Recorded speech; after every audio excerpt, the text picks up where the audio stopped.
Hotel Villamontaña presenta.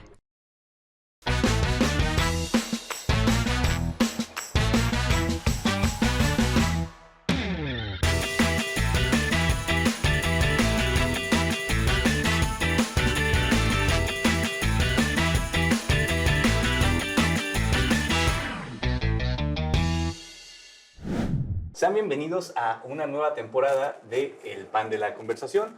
Vamos a tener nuevos episodios y de nueva cuenta, yo soy Valdo Arciga, estamos grabando aquí desde el Hotel Villamontaña y con nosotros se encuentra como mi conductora Claudia Álvarez Medrano. Ustedes ya la conocen, si se preguntaban de quién es esa voz que los martes y los jueves ameniza mis mañanas, pues está aquí con nosotros Claudia. Bienvenida, Claudia. Gracias, Valdo. Gracias a la audiencia que está sintonizándonos. Para mí es un gusto compartir contigo pues esta temporada de El Pan de la Conversación. Gracias por la invitación. Y bueno, pues a darle, ¿no? Porque siempre hay temas que nos tendrán en grandes pláticas, en grandes reflexiones. Y bueno, desde estas locaciones, con este pan tan delicioso, y el café y el té, según el gusto, pues a darle a este pan de la conversación. Que, por cierto, mencionar que este pan es hecho aquí mismo en el hotel, así como lo ven que está tan rico y tan rico, que no es de cera, parece que no es de cera, no lo es utilería, sí, es real. Sí, los chefs Alondra y Zeus se esmeraron bastante para hacernos este pan. Pero bueno, Gracias. Vamos a ir de lleno porque vamos a tener varios cambios en este programa. Vamos a empezar con un tema en específico y vamos a tener algunas secciones. Por lo tanto, vamos a entrar de lleno al tema y el tema de hoy hablaremos acerca del trastorno obsesivo compulsivo. Y para eso nos acompaña la doctora Miroslava Ramírez. Si ya se abrió la toma, probablemente ya la vieron, está aquí con nosotros. La doctora, ella es licenciada en psicología, es maestra en psicoterapia, doctora en educación y resiliencia humana, especialista en psicoterapia cognitiva conductual, que para más o menos ubicar, me parece que es la que está peleada con el psicoanálisis, más o menos por ahí, y es miembro de la Asociación Psicoanalítica Americana, además de haber fundado el Centro para el Bienestar y Salud Emocional, Asociación Civil. Muy bien. Bienvenida, doctora. ¿Cómo está? Yo estoy encantada de estar con ustedes. Bienvenida, siempre gustosísima de acudir a invitaciones del Sistema Michoacano. Claudia, que es todo un ícono, para mí es un honor que ella esté como co-conductora y siempre es grato abrir una conversación con alguien nuevo y también con mucho expertise como tú. Muchas gracias por la invitación. Al contrario, para nosotros también, Miroslava, es un honor, pues de un tema, ¿verdad, Valdo? Que creo que no nos es ajeno a nadie, de alguna, quizá en escalas mayores o menores, pero yo quiero pensar que a lo mejor todos tenemos nuestros trastornos obsesivos compulsivos, ¿no? Sí, algunos más que otros, pero más, ajá. Para poner en contexto al Vamos público sobre esto, vamos a ir a una pequeña cápsula que preparamos para abordar este tema. ¿Les parece? De acuerdo, vamos. Muy bien, vamos a la cápsula y regresamos. En 1887, Guy de Maupassant publicó un relato sobre un hombre que se veía acosado por un demonio que se negaba a salir de su casa. Este demonio lo perseguía y le causaba sufrimiento, y tuvieron que pasar muchos años para que las ciencias médicas pudieran identificar a ese agresor como un trastorno psiquiátrico. De forma más específica, el trastorno obsesivo compulsivo. El famoso TOC ha sido popularizado por medio del cine y la cultura popular, pero lo cierto es que se trata de un problema médico serio en la actualidad, pues una persona con ansiedad pasa de tener pensamientos intrusivos constantes a acciones repetitivas y rituales.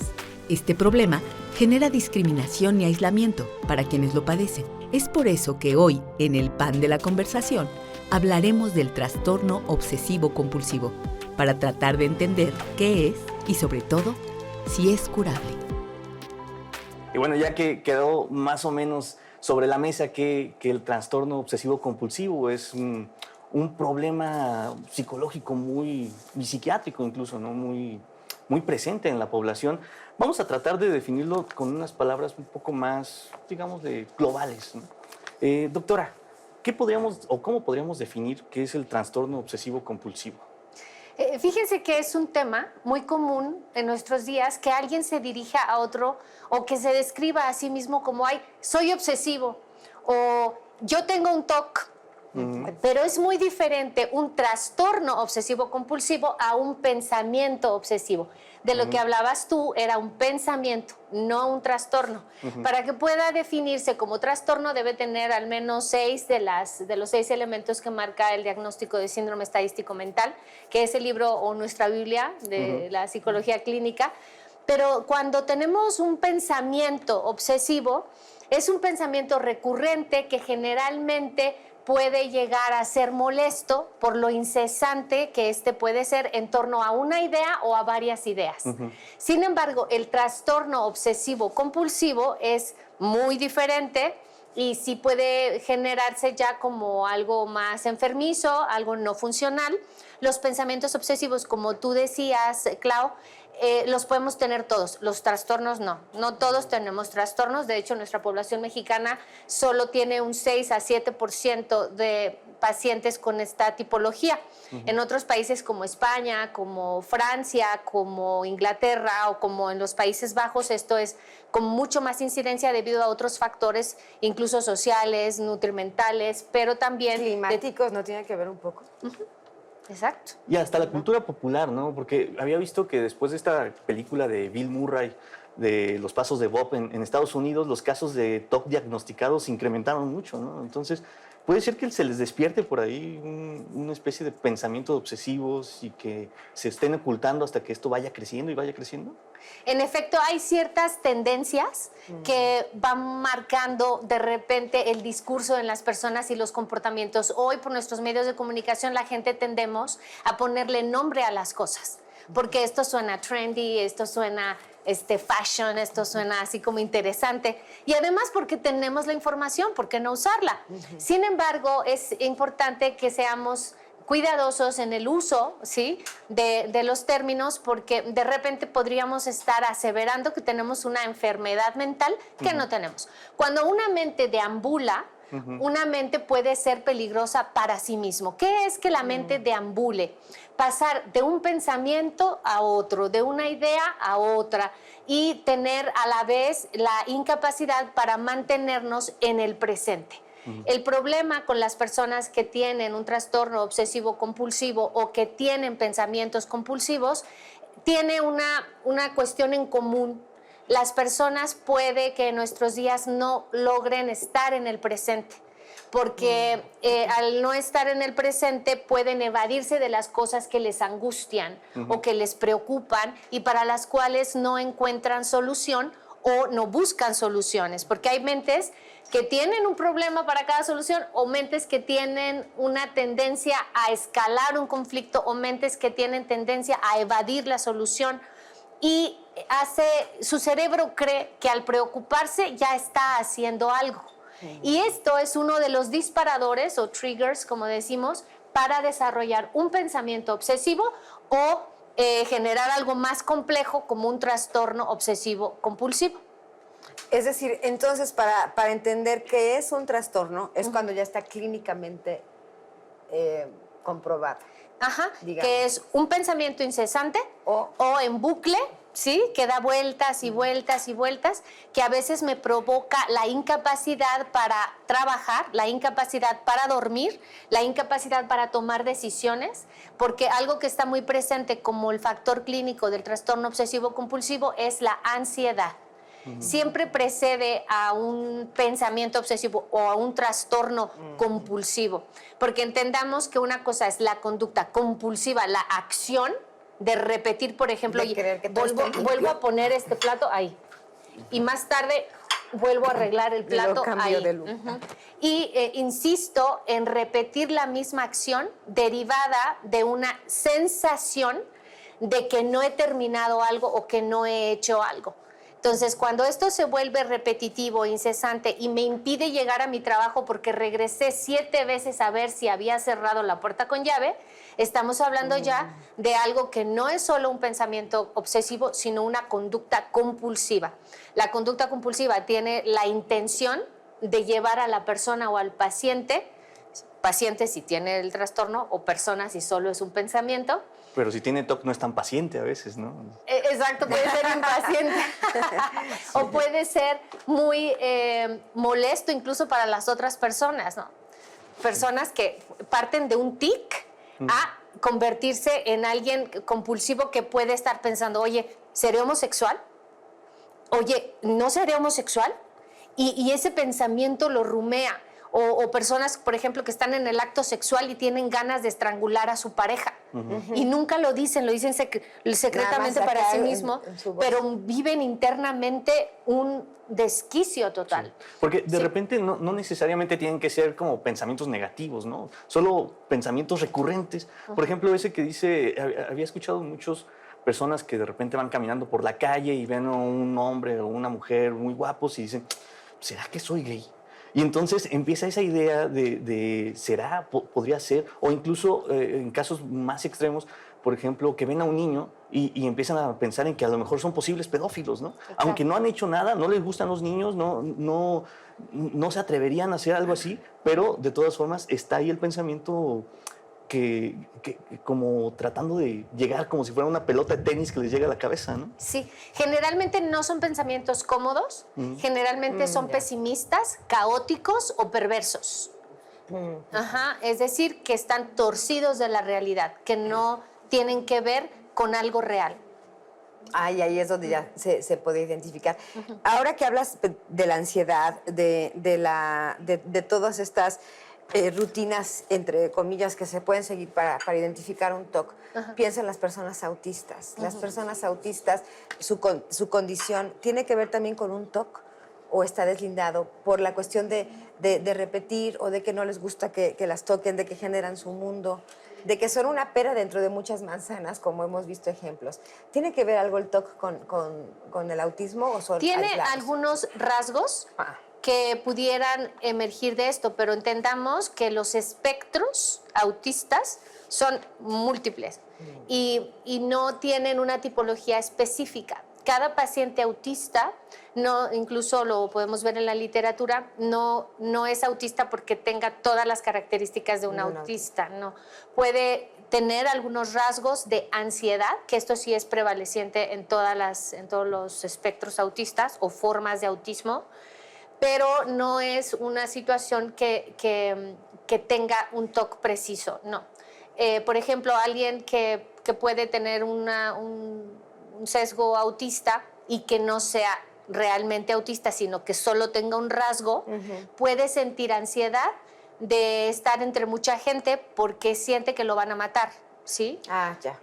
Pero otro autista puede sentir solo la ansiedad de estar entre gente, pero no porque sienta que lo van a matar.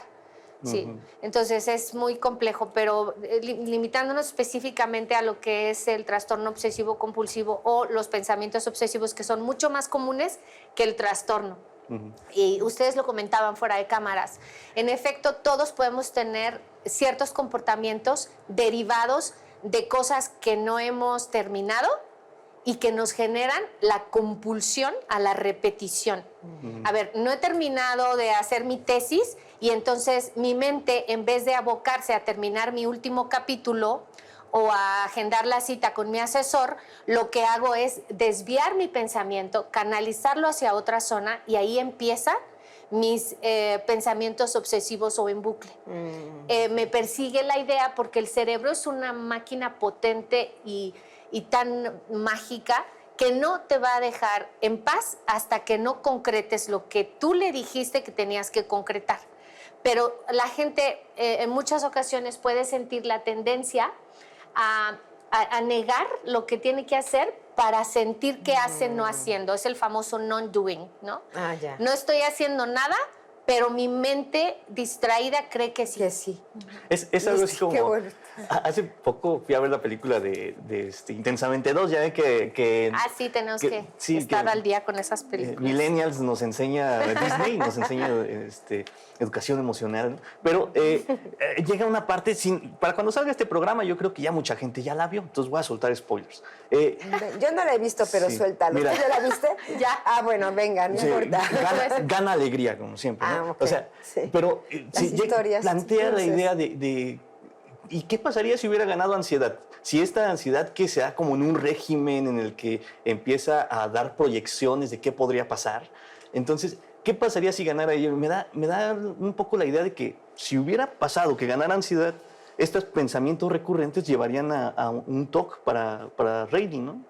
En realidad, ansiedad gana. Ah, ok. Ansiedad gana muchas veces. La ansiedad se dispone y acapara y además restringe. Y eso no sucede en la mente. La ansiedad, si no es anticipada, si no es bien regida por toda la barra de emociones que tenemos, pues puede generar espacios donde sí gana. La película no termina. Nuestra película de pensar, de elegir, de interactuar no termina. Pero en muchas ocasiones nuestra mente es secuestrada, que se llama secuestro amigdalítico, por ciertas emociones que por incluso herencia usamos. Hay gente que es infeliz por herencia. Hay gente que es eternamente infeliz porque genéticamente su familia es infeliz.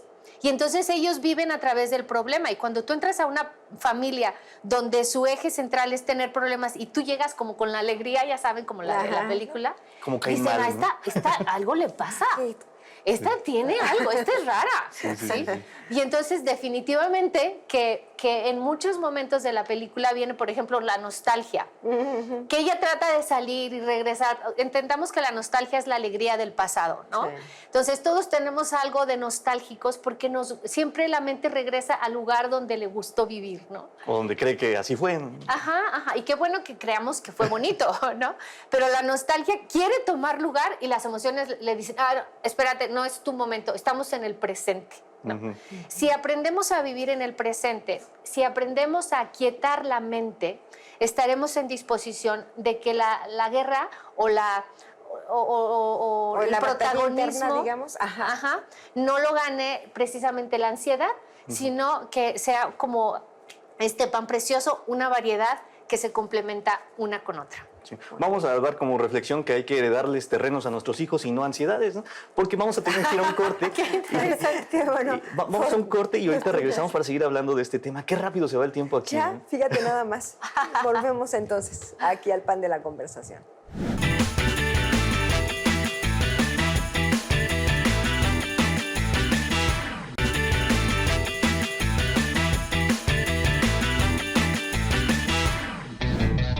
Hace poquito veía, más bien escuchaba una entrevista que le hacían a una paciente con TOC. Y ella era cristiana y empezaba de repente, llegaban pensamientos donde acudía a la fe. Entonces me puse a pensar, muchas veces pareciera que estos rituales, algunas religiones, o bueno, la mayoría de las religiones, ya te ofrecen los rituales, ¿no? Ya no tienes que pensar en qué rituales hacer, ¿no? Rézate 3 Aves Marías y ya todo va a salir bien, pero ya 3 Aves Marías ya no son suficientes, ahora tienen que ser 6 o 7 para que no sea par, ¿no? Sí. Entonces, ¿qué tanta relación tienen las religiones con el TOC? Fíjate que no podría hablarte de las religiones, no es mi especialidad, pero sí podría hablarte de los ritualismos, ¿sí? Los ritualismos generalmente ayudan a las personas a procesar ciertos momentos o ciertos pasos en la vida. Por ejemplo, el matrimonio, desde el punto de vista científico, que es desde donde yo puedo compartirles, por supuesto que genera un antes y un después. Me estoy casando, estoy presentando ante toda esta gente que yo adquirí un compromiso con este hombre. Otro ritualismo que pueden tener muchas personas es al bañarse. Prenden su velita, acercan su bata, perfuman el baño. Ponen música para escuchar un comercial de YouTube de 3 minutos, ¿no? Ándale, que distorsiones. Mi canción. Que te saque de todo por no comprar el Spotify. Sí, claro. Y estos ritualismos pueden ayudar mucho a las personas a procesar momentos. El funeral es otro ritualismo que me permite también psicológicamente cerrar un ciclo. ¿Por qué? ¿Por qué los ritualismos ayudan a cerrar ciclos? Porque a la mente se le habla con imágenes. Y las imágenes representan un cauce, un canal hacia la asimilación de una situación dada. Por eso es que cuando terminamos con un novio o con una novia y donde no hay way back, donde no hay segundas oportunidades, es importante decirle adiós a los peluches, quemar esas cartas, quitarte esa sudadera que te huele a él. Contacto cero, totalmente. Contacto cero, ¿no? Entonces los ritualismos, por supuesto que en las personas con TOC a ellos les cree hacer sentir que se alejan de la ansiedad y de la angustia. Pero esto no es así, porque la incertidumbre siempre está presente en una persona que tiene pensamientos obsesivos o comportamiento compulsivo. Algo que pasa mucho es que las personas hoy día están en incremento de la ansiedad o de pensamientos obsesivos porque quieren la certeza de todo.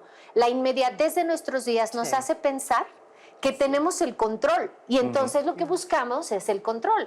Cuando de lo único que podemos tener algo de control es sobre nosotros mismos. Y digo algo porque hay muchas mentes que no se entrenan para autogobernarse, sino que se entrenan para gobernar o controlar a otros. Como la mujer que quiere controlar al marido, no hagas, no digas, pon el pie aquí, llega a tal hora, ponte la ropa de esa manera.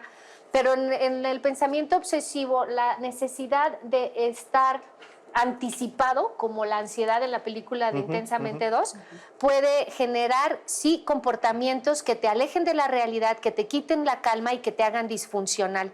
Cuando estás haciendo el amor riquísimo con tu amor, estás pensando, oh, no, sí cerré la puerta y mañana ¿qué tengo que hacer? Mientras el otro le echa ganas, ¿no? Entonces, esta cuestión nos lleva definitivamente a replantearnos si vivimos en esa calma y qué factores pudieran estar asociados a que nosotros no vivamos en el presente, que siempre estemos buscando la certeza de las cosas. Por ejemplo, una persona que dice, no voy a relacionarme contigo a menos que firmes un documentito que diga que ya eres mío y yo soy tuya. ¿Sí? Entonces, de repente estas fantasías donde creemos que la sensación de certeza nos va a dar esa tranquilidad y nada más lejos de la realidad que eso. Y luego hasta preguntar constantemente, ¿no? Preguntarle a una persona, ¿me quieres? ¿Sí me quieres? ¿Verdad que sí soy bueno? O cosas así. La necesidad de autoafirmación, ¿sí? Que puede no ser compulsivo, que puede ahí hablar más bien de un bajo autoconcepto o una necesidad de validación por huellas de abandono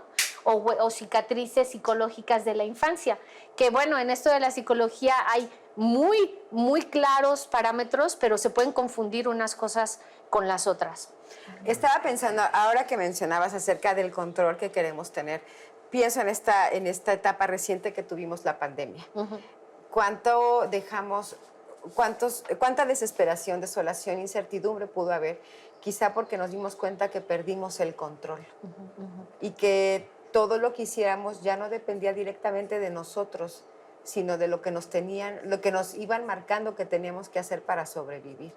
Aquí hubo desórdenes personales, colectivos. De hecho, se ha marcado ya. Eso que dices es muy importante, Claudia, porque ya hay una generación post-pandemia.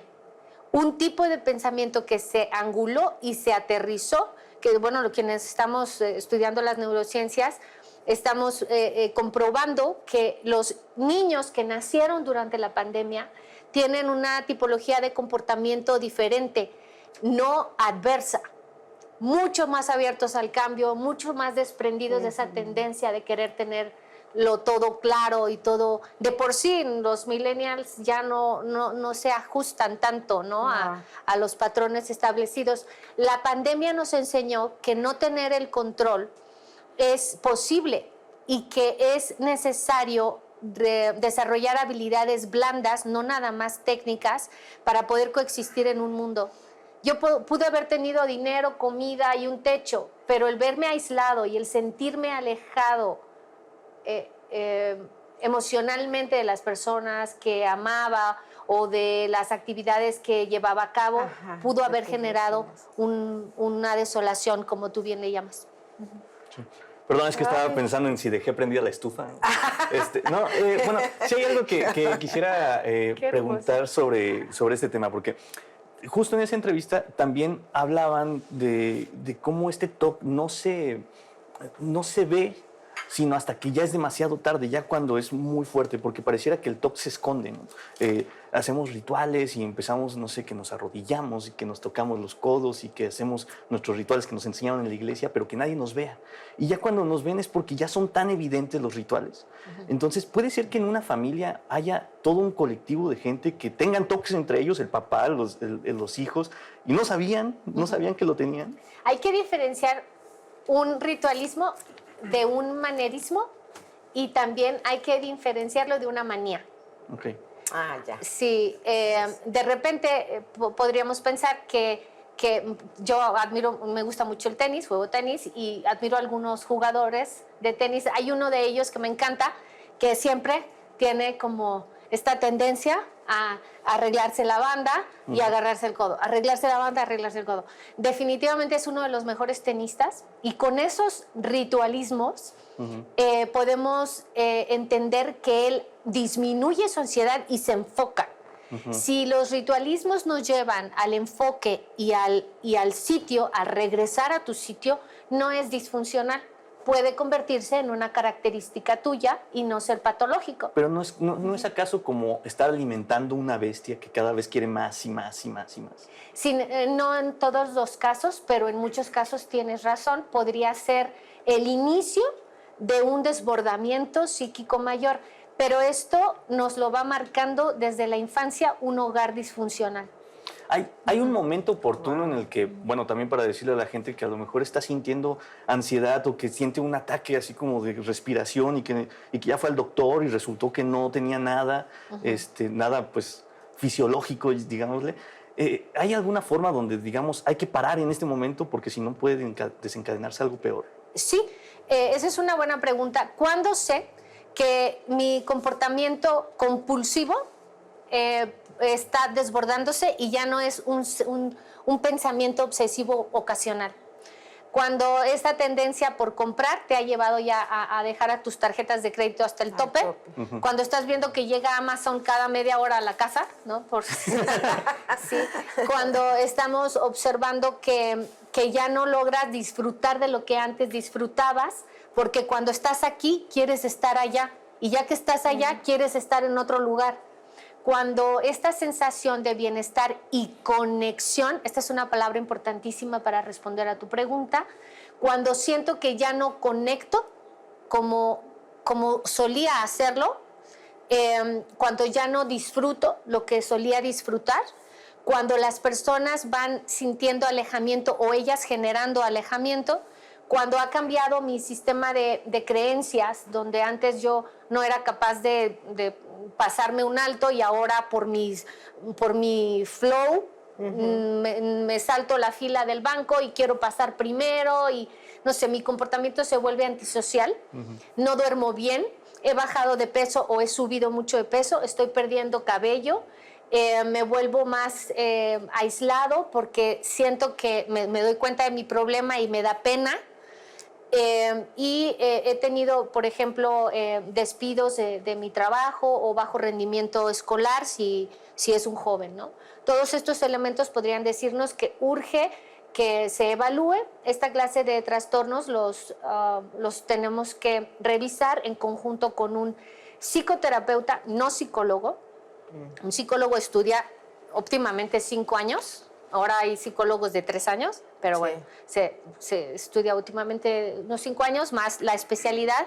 Esta área la revisan 2 especialidades. Una, la terapia cognitivo-conductual y la terapia racional-emotiva, en las que yo me especializo. Y hoy hay una terapia de tendencia muy interesante que se llama terapia de aceptación y compromiso, que por sus siglas en inglés es ACT. Y estas 3 pueden revertir extraordinariamente, sin medicamento, un pensamiento obsesivo. ¿Sí? ¿Cómo se relaciona esta terapia de exposición a estas 3 terapias? Una terapia de exposición donde te ponen exponte esos pensamientos sin llegar a las compulsiones. Eso no es clínico. Si te refieres a la desensibilización sistemática, que es antiquísima, nadie usa eso ya, no es ni siquiera clínicamente razonable, porque solía ser en el pasado una opción, pero bueno, las cosas han avanzado tanto que hoy ya sabemos que una terapia de exposición puede más bien impulsar al empeoramiento del padecimiento. Sí. Por eso la nueva, esta de ACT, nos permite estar más en contacto con el mundo emocional del paciente sin comprometernos con él. No todos los padecimientos compulsivos deben medicarse. Esto lo vemos con el psiquiatra y el psicoterapeuta especializado.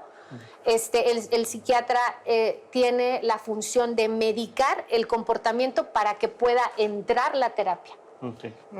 Como primero suavizar un poco, digamos, al paciente. Facilitar, ponerlo como un poco más consciente. disponerlo, Sí. disponerlo químicamente. Sí.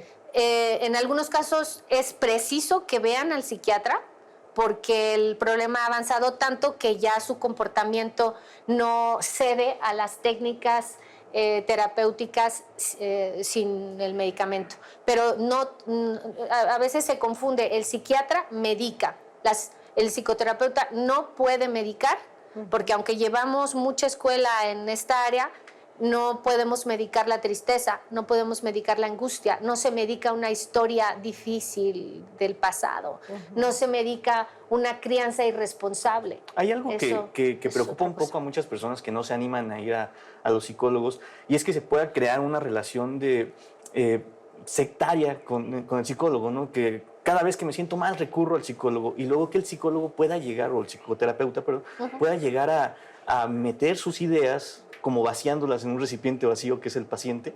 Entonces, ¿cómo podemos escoger un buen terapeuta para evitar que eso pase? Eso pasaría si ese es un pseudoterapeuta. Un terapeuta calificado jamás viola la capacidad del otro para elegir. Los psicoterapeutas no llenamos de información.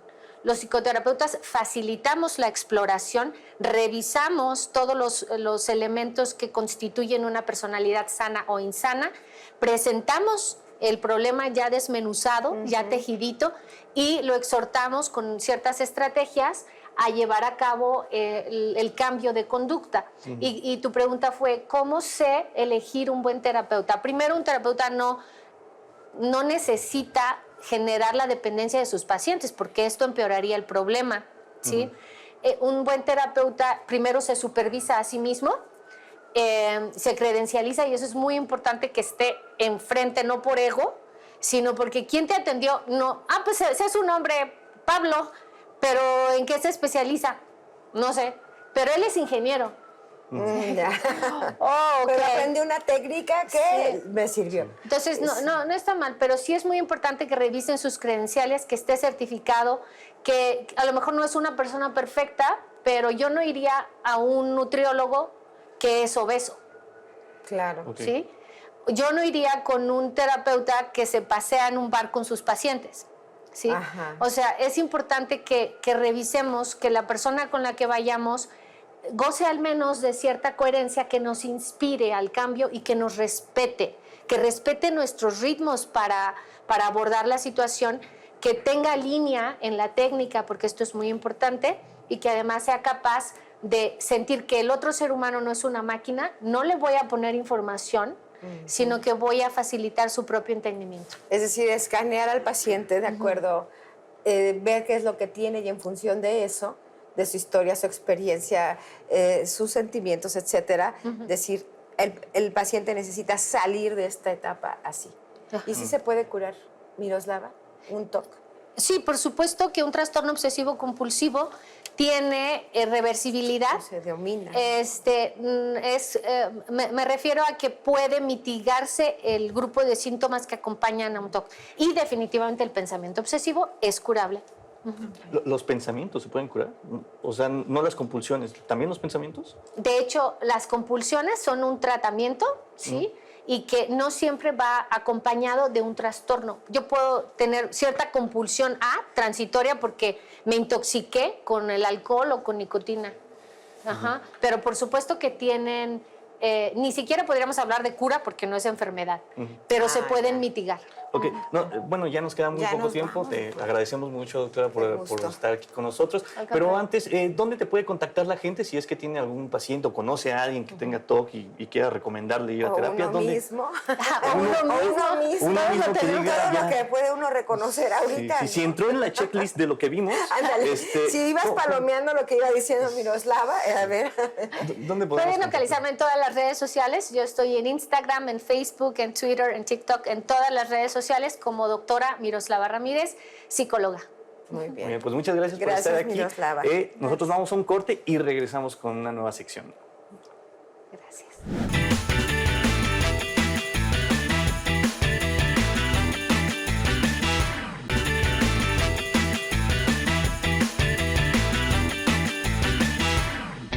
Y parte de esta nueva temporada trae también nuevas secciones que estaremos teniendo en el tercer bloque de nuestros programas. Vamos a inaugurar una que es de cine. Y para eso tenemos como invitada a Anaí Vargas. Ella es locutora del programa, la sección Salón México de Horizonte Cinema. También es articulista en la revista crítica cinematográfica Kinema Books y es enemiga declarada número 1 de Gavito. ¿Qué pasó con el juez de la academia? ¿Cómo se llama? Gavito. Arturo López Gavito.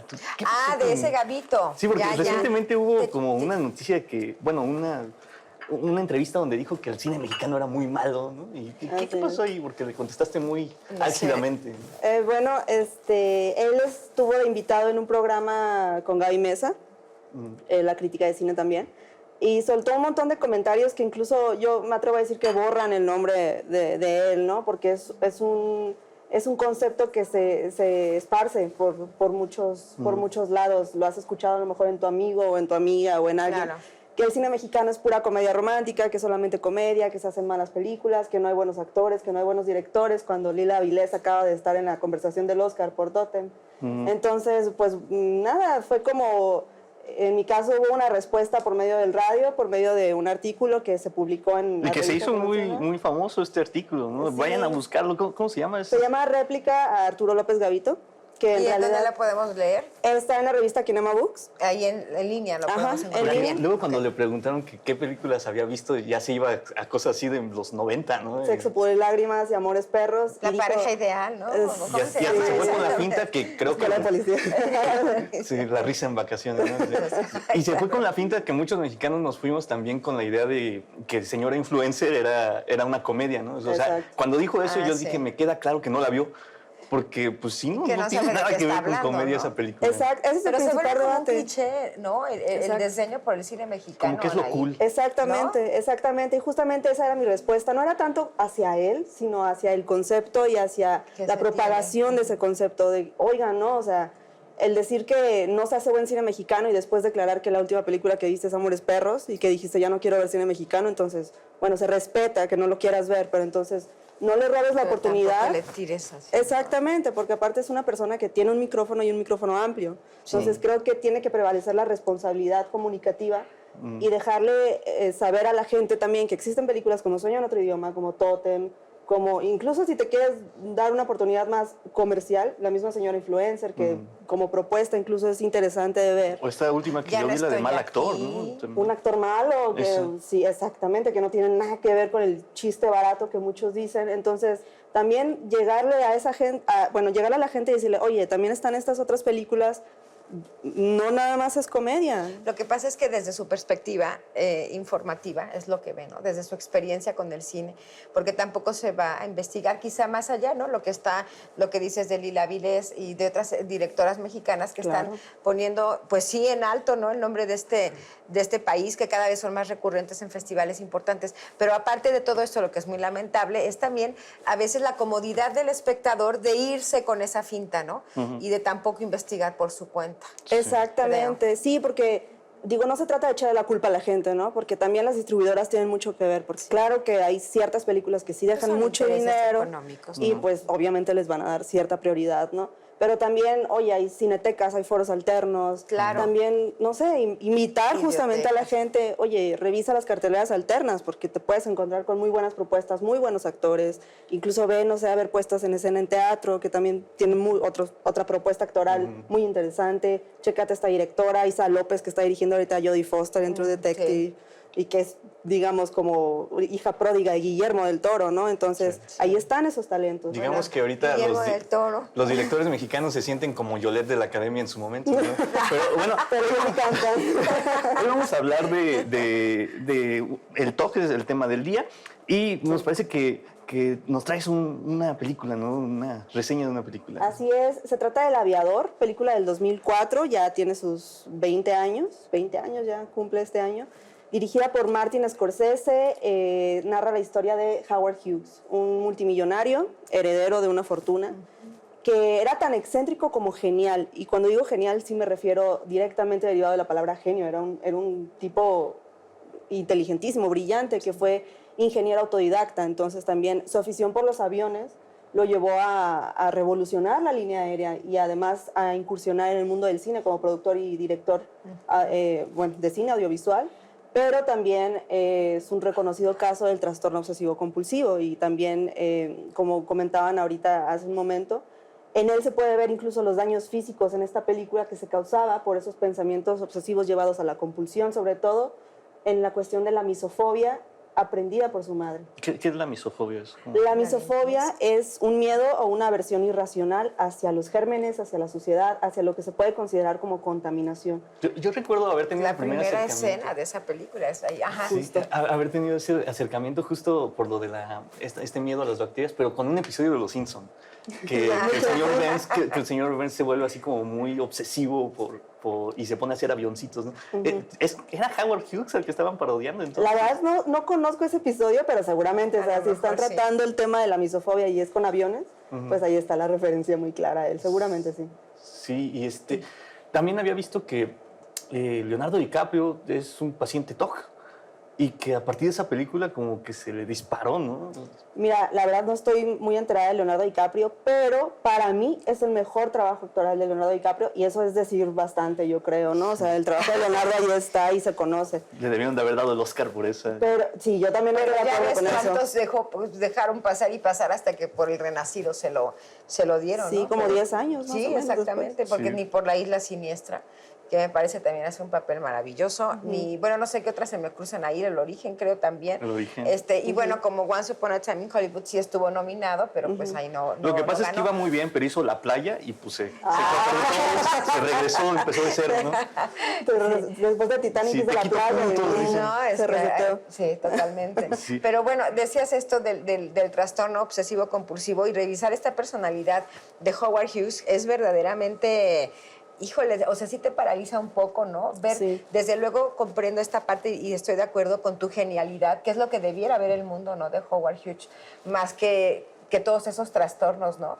Y yo hablaría también, no sé si como un TOC, pero esa capacidad suya de ser resiliente constantemente, ¿no?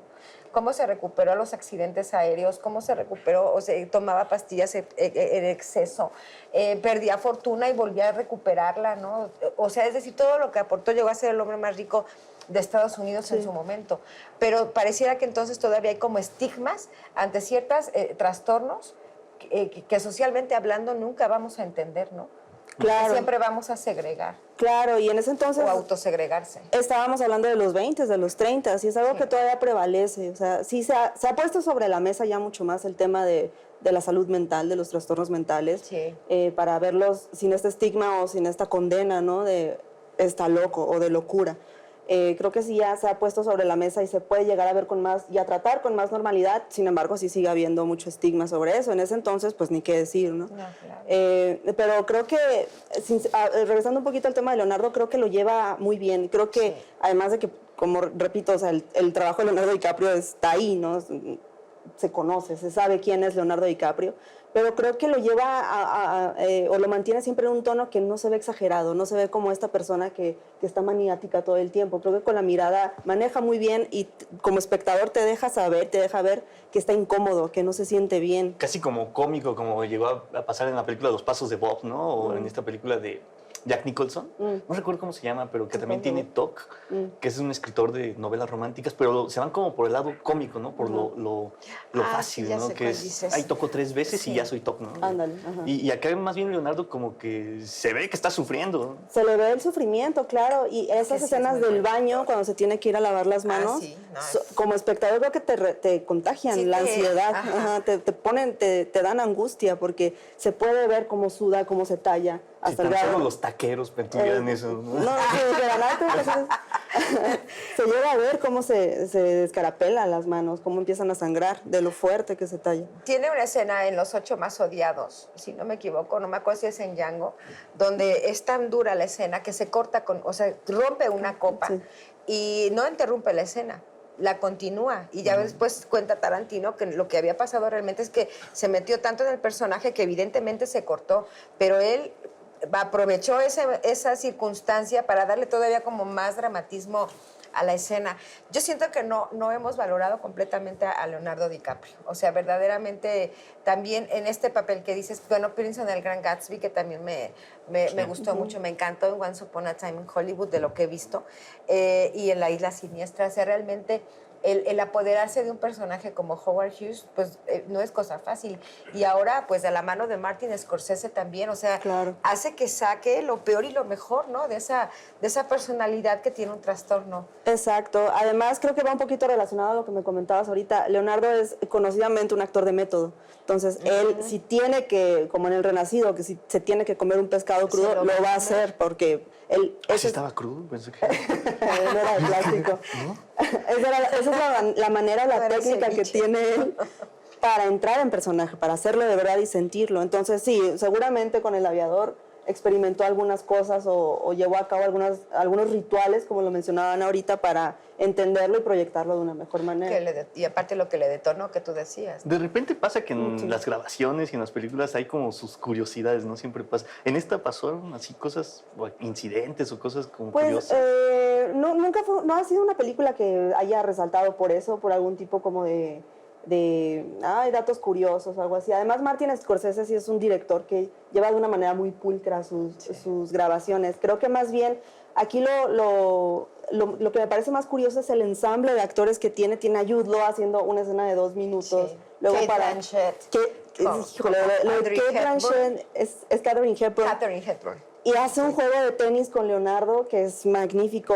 Además, le valió el Oscar a Katharine, Claro, a a Kate Kate Blanchett. Blanchett. Creo que Leonardo Es estaba una- muy enojado. Desde ese entonces no dormía igual. Que es una gran actriz también. Es una clase magistral de impresionante. actuación esa mujer. Y además le llegó el Oscar relativamente temprano en su carrera, porque en ese entonces tenía 10 años en escena Kate Blanchett. A pesar de que se ve como una actriz muy experimentada, era una actriz relativamente nueva en ese entonces y se apoderó también igual del personaje de Katharine Hepburn, que además son personas y son actores y son estos nombres del gran cine dorado de Hollywood, que los vemos ahora con Kate Beckinsale, con Kate Blanchett, con Gwen Stefani incluso saliendo ahí de también, repente. claro. Sí. ¿Cómo se llama el grupo donde estaba ella? Que No me Doubt. encantaba? No Doubt. Sí. Ajá, ¿Y dónde a lo mejor alguien ya le está dando ganas de ya me urge ver esta película? ¿Dónde la viste o dónde se puede ver? Porque ya es viejita la ¿Se pueden película, decir ¿no? las plataformas? Así? Pues sí. Está en Amazon Prime, está en Apple Justo TV. esa no se podía, fíjate. ¿No se podía? Ah, sí, se puede. Ay, bueno, No, una y suerte. Apple menos.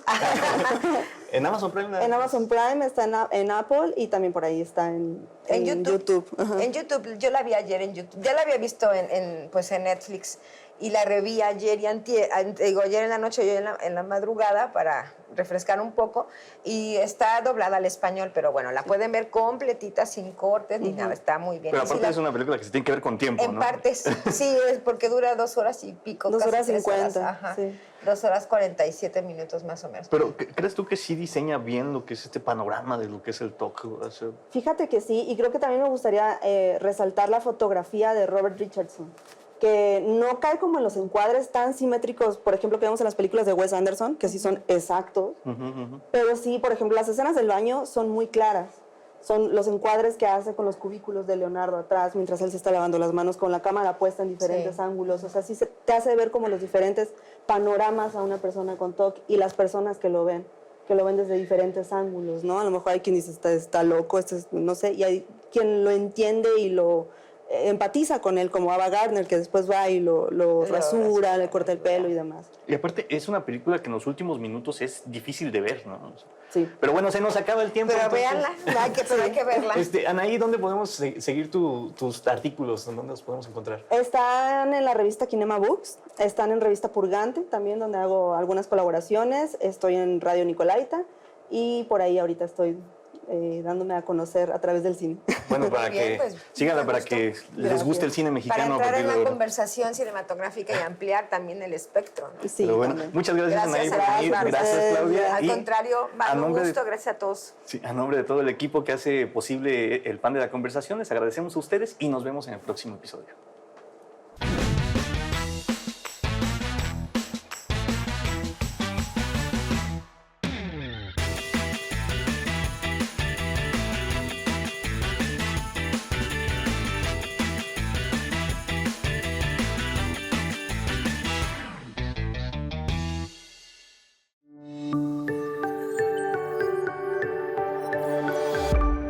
Sistema Michoacano de Radio y Televisión presentó.